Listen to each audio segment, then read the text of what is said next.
les ennemis de l'humanité. Les criminels du monde. Si la monnaie réelle ne nous a pas libérés, c'est pas la monnaie virtuelle qui va nous libérer. On veut parachever notre esclavage. Rome est une authentique criminocratie. C'est le Vatican qui a béni Léopold II. Quand il a pris ce pays et a mis dans sa poche. Et depuis, il faut enchaîner sa tombe. C'est un criminel à titre posthume. Ils sont en train de vous démontrer que l'esclavage n'a jamais cessé. Vous l'avez fait à une criminocratie. L'Amérique, c'est un pays de criminels. C'est fini. On a retourné en plein 18e siècle, 15e siècle, où les Occidentaux sont sortis de chez eux. Nous connaissons aujourd'hui la nature de l'autre système international. Un système criminocrate, inique, injuste, diabolique, satanique, inacceptable. La prétention de l'Église catholique à monopoliser Dieu aboutit à un impérialisme spirituel dirigé par le Vatican qui est inacceptable. Ceux qui doivent porter un bracelet électronique, ceux qui sont un danger pour l'humanité, c'est Belso de la bande de faux juges qu'il y a là-bas dans ce pays. Les migrants, par exemple, sont la conséquence directe des rapports d'exploitation violents que l'Europe impose aux Africains. La France, les États-Unis, l'Angleterre, l'Union européenne, tous ces gens-là ne sont plus dignes de parler dans le monde si ce monde-ci fait appeler un monde civilisé. Il y a un océan de sang dans lequel nage le Dieu catholique. C'est un Dieu violent, extrêmement violent. Il ravage des vies, il ravage des pays, il ravage des nations. La Cour pénale, c'est une cour luciférienne, satanique. L'ordre international est encore construit sur le sceau de la primitivité, géré par des primitifs, des sauvages, des criminels. Historiquement, le christianisme est africain. Ce qu'il faut, c'est un vaste mouvement de décolonisation radicale. Même aller jusqu'à la rupture avec l'autre. Si les Africains continuent à croire qu'un pape, un évêque représente Dieu, ça montre un degré de colonisation mentale à faire pleurer. Qui a mandaté Bill Gates, M. Macron, Biden, Obama, les Clinton, une famille de criminels, Netanyahu, le Boris Johnson, Madame Lagarde, M. Lagarde, et les autres, tout ces national, tout cette clique de criminels-là, qui les a mandatés?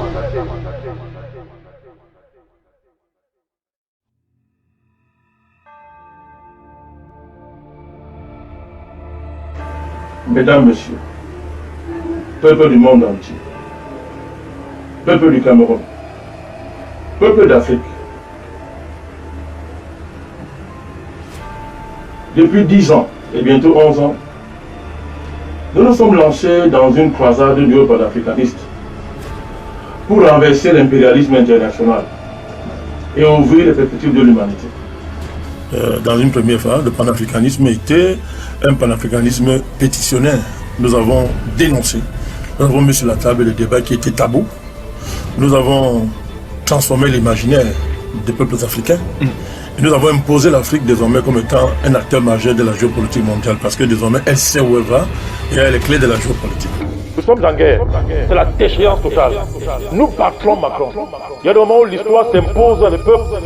Les Africains n'auront pas le choix. Parce que le sens de l'histoire, en ce début de siècle, 21e siècle, c'est que c'est l'Afrique qui doit conduire les destinées de l'humanité. Ce n'est pas un débat, c'est comme ça. Dans les livres sacrés, il est prévu comment les nations disparaissent lorsqu'ils élèvent les infamies, comme l'homosexualité, l'inceste, tout ça. Comment est-ce qu'ils finissent? Il est démontré que la nature se retourne contre eux. Eh bien, les armes nucléaires ne feront rien lorsque sonnera le tocsin de la colère de la nature contre des gens qui ont perdu leur âme et qui ont fondé leur survie sur la négation de l'humanité. Je vous frapperai. Le Père de l'humanité va vous frapper parce que vous avez franchi la ligne rouge. Une émission qui va être aussi forme de prière qu'on élève en direct à notre Père qui nous a créés en tant que représentation de la figure de Dieu. L'humanité est sacrée. Les illuminatistes là, ce parti-là, ils ont touché Dieu. Ils ont franchi la ligne rouge. Ils seront détruits.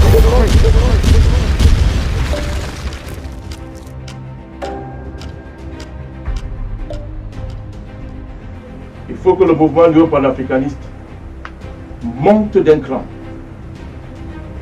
passe à la vitesse supérieure pour parachever sa dynamique et entrer dans sa destinée. Et cette destinée, c'est simple. Changer l'ordre international, changer le monde. C'est le rapport de force avec l'impérialisme et ses valeurs locaux. Chaque fois qu'il y aura une situation en Afrique où il faudra croiser le fer avec l'impérialisme, nous serons là et nous allons battre l'impérialisme. Donc voilà le niveau où nous sommes arrivés aujourd'hui. Ça doit être clair pour tout le monde. Hein. Voilà le niveau où nous sommes arrivés aujourd'hui. Nous on parle en public, on ne se cache pas. Donc nous sommes venus en Guinée pour que cela soit entendu, pour que cela soit fait et que cela soit vu par les ennemis de l'Afrique, les forces endogènes en concubinage avec les forces exogènes.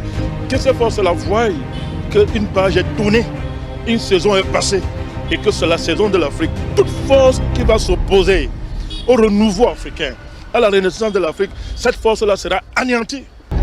À tous les ennemis du NMP, nous avons besoin de vous, que vous soyez debout et que Dieu veille sur vous, parce que demain vous allez témoigner que notre pari est le bon.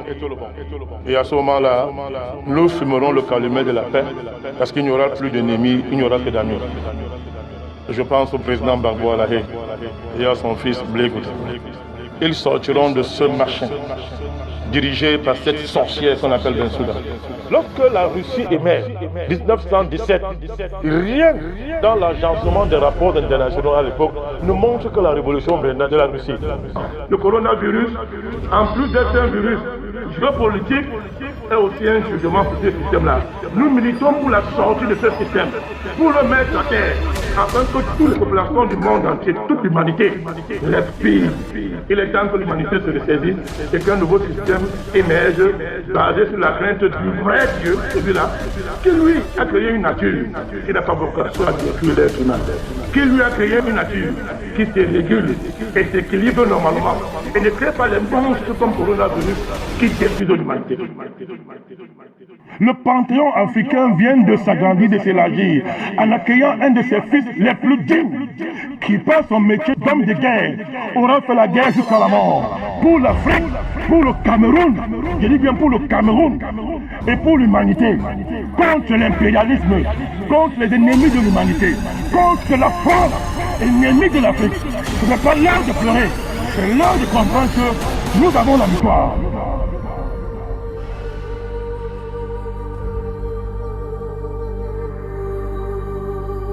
Ceux qui sont derrière le coronavirus créeront depuis des années l'avènement d'un nouvel ordre mondial. Nous le connaissons tous. Mais nous aussi, nous parlons d'un nouveau monde qui n'a rien à voir avec le nouvel ordre mondial. Le nouveau monde dont nous parlons, c'est un monde de justice, c'est un monde de paix.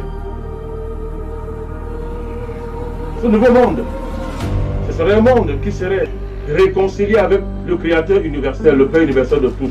Dieu, oui, nous l'assumons, nous l'assumons.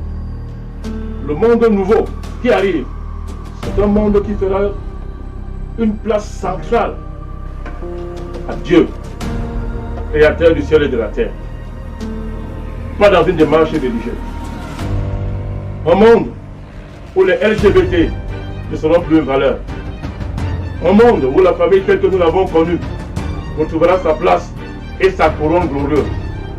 Un monde où l'école ne sera plus un lieu où on bourre les enfants avec les connaissances et l'ivresse dépassées, qui ne peuvent même pas leur permettre d'affronter un virus.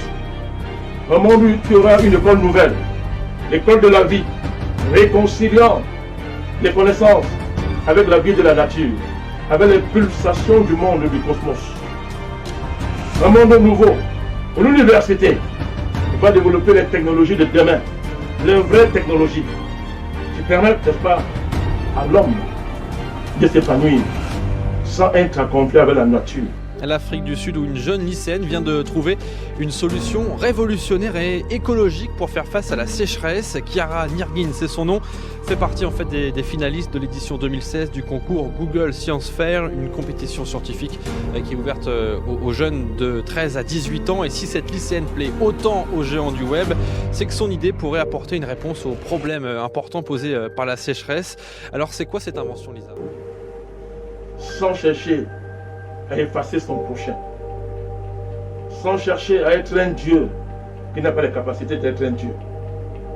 Le monde de demain, qui est au cœur de notre dynamique, c'est un monde où l'homme et la femme redonneront la main pour vivre ensemble. Pas un monde où ils seront en guerre, guerre fécondée par l'impérialisme et la cupidité capitaliste. Le monde de demain, c'est un monde pour la modernité va se réconcilier avec les sagesses, les plus vieilles sagesses qui viennent des premiers âges de l'humanité. Oui, mesdames, messieurs, notre modernité nous effraie aujourd'hui parce qu'elle n'a pas d'âme et elle n'a pas de sagesse. Nous avons besoin de la sagesse. Nous avons besoin de la confiance. Et ces deux valeurs ne peuvent nous venir que d'une connexion avec le cosmos, avec Dieu. L'humanité est en train de dépasser la globalisation pour se lancer dans l'aventure cosmique où elle va découvrir les merveilles de la création. Mais pour cela, il faudra que les mentalités humaines évoluent. Il faudra que nos esprits changent. Il faudra vraiment que nous entrions dans la civilisation de l'universel. Et pour apporter notre part à cette dynamique, il faut tout d'abord dire avec assurance, mesdames, messieurs, qu'une puissante alliance cosmique de nature géospirituelle et géopolitique veille sur l'humanité. Cette alliance est présidée par le Père universel de tous. Cette grande alliance conspire jour et nuit pour aider l'humanité à entrer dans sa destinée. Cette alliance cosmique est de loin supérieure à l'alliance maléfique et globale qui veut exterminer l'humanité.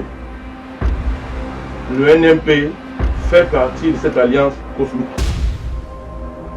Les âmes de cette organisation particulière sont spirituelles et ne relèvent pas de la chair. Les ennemis de l'humanité ne les connaissent pas.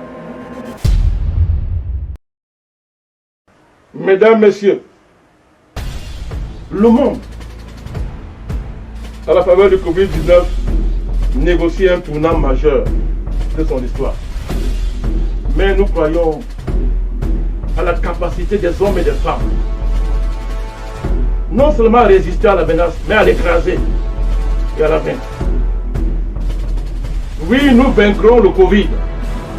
Le monde sortira vainqueur du Covid. Il est déjà sorti vainqueur. L'humanité va triompher du Covid. L'Afrique va vaincre le Covid et va dépasser tous ces plans sordides et criminels qui ont décidé de l'anéantir. Oui, l'humanité va se réconcilier avec sa source créationniste, le Père universel. Et les hommes auront un avenir radieux. Le Cameroun, c'est un grand pays. Un grand destin l'attend. Et il est dirigé par un sage. Vive l'humanité. Vive l'Afrique. Vive l'Afrique centrale. Vive le Cameroun.